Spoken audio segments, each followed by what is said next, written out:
આમ તો 2500 વર્ષ પુરાણું તીર્થ કહેવામાં આવે છે, પણ ખરેખર 2500 સાલ પુરાણી પ્રતિમા પહેલા આદેશ્વર દાદાની હતી. જ્યારે મોગલ વખત કે જે કોઈ કાળ વખત ચડાઈ થતા ત્યારે આદેશ્વર દાદાની પ્રતિમા ખંડિત કરી દીધી. આ ભક્તિમાં પડશો એટલે રાય વૃક્ષનું ઝાડ આવશે, આદેશ્વર દાદાના પગલા આવશે. એટલે શાંતિનાથ દાદા એના પછી બિરાજમાન કરે. શાંતિનાથ દાદા બિરાજમાન કરે 2200 વર્ષ થયા. દેરાસર તો એનું પહેલાંનું છે એટલે 2500 વર્ષ કહેવામાં આવે છે. બીજું અહીંયા મહાવીર સ્વામી ભગવાન બી વિચરેલા છે.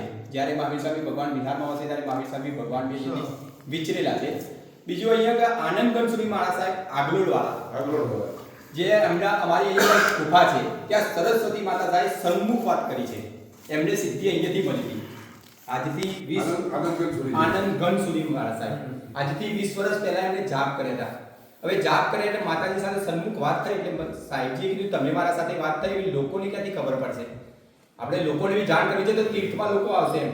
તો માતાજીએ એમને વરદાન આપ્યું કે જે દિવસ તમે જાપમાંથી ઊભા થશો ત્યારે બીજા દિવસે ધજાદંડ ઉપર મોર સ્વરૂપે હું આવીને બેસીશ.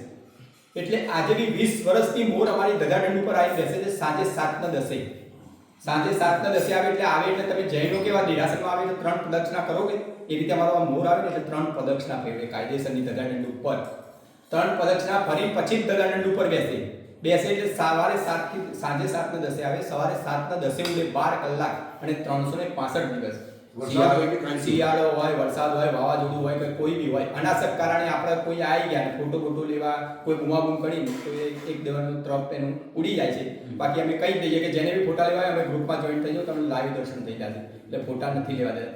બીજું શાંતિનાથ દાદાનો બહુ મોટો ચમત્કાર છે. શાંતિનાથ દાદાના ચમત્કારમાં એવું છે કે જેને બી પૂજાના કપડાં ના હોય ને તો પૂજા કપડાં પહેલાવવું.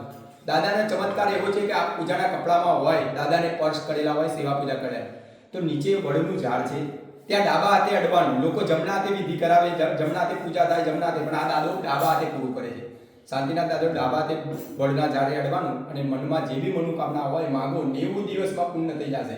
આ સાક્ષાત શાંતિનાથ દાદાનો ચમત્કાર છે અહીંયા. એટલે નીચે માંગવા નથી આવ્યા તમે, પણ કોઈ મનની હોય, કોઈ ઉમંગ હોય, કોઈ બીજું કોઈ કામકાજ હોય, કોઈ અટકી પડેલું કામ હોય, ખાલી મારા દાદા પાસે માંગો. તમારું 90 દિવસમાં કામ ના થાય ને તો તમે આવી કહેજો કે જયરામભાઈ આ ખોટી વાત છે.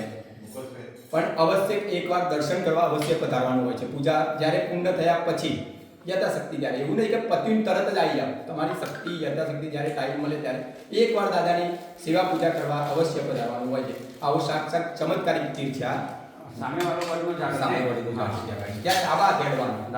અડી છોડી ત્યાંથી મુખ દેખવાનું દાદા. મુખમાં મનમાં જેવી મનોકામના માંગશો, ભાવ આપણા પછી ભાવ બી હોવા જોઈએ એમાં.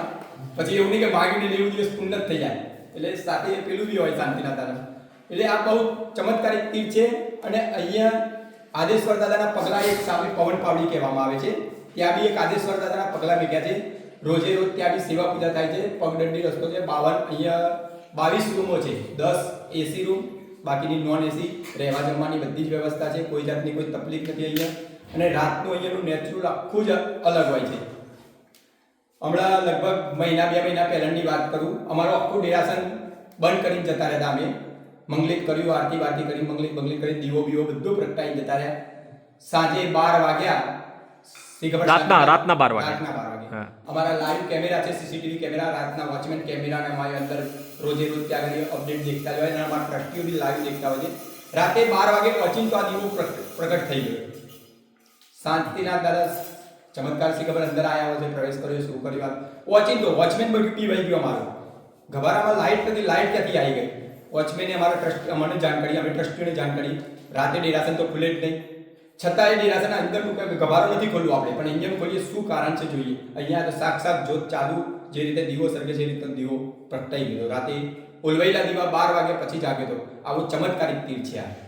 એટલે ઘણા લોકો નથી ખબર, એવાને જાગૃત કરજો, આ ગ્રુપમાં નાખજો, બીજું કાંઈ કરજો અને વધુમાં વધુ આવે દાદાની સેવા પૂજા થાય એવો ભાવથી અહીંયા ગાડી કરીએ છીએ. આ દેરાસરનો પ્રદક્ષિણા નહીં, ખાલી ડાબા હાથે અડી. ભાઈ આ કયો દેરાસર છે બોલો તો પછી આમાં આવશે. આ પાવન જિનાલય છે, ઈડરગઢ પાવન જિનાલય કહેવાય છે અને ઈડરગઢ કહેવાય છે. ભવનાથ દાદા, શાંતિનાથ દાદા, શાંતિનાથ મૂળનાયક શાંતિનાથ દાદા છે અને પાવન જિનાલય છે. આવું પ્રાચીન તીર્થ છે. અહીંયા એક બીજું 5400 રૂપિયાની સર્વસાધારણની તિથિ છે. સુવર્ણ અક્ષરમાં ડેરાસરની આગળ નામ આવશે. આ મુંબઈથી આટલા બધા જણા આવ્યા છો, વધારેની 2 કે 3 તિથિ આપ 5400 રૂપિયા ખાલી આની સર્વસાધારણની તિથિ છે. 1-2 તિથિ લખાવશો તો સાધારણની બહુ મોટી ટોટ છે. કે યાત્રિકનો ઘસાડો ઓછો છે એટલે સાધારણની બહુ મોટી ટોચ છે, તો આપના પાસે એટલી વિનંતી કે 1-2 તિથિ કરાવડાવો. જય જિનેન્દ્ર. બોલો શાંતિનાથ દાદા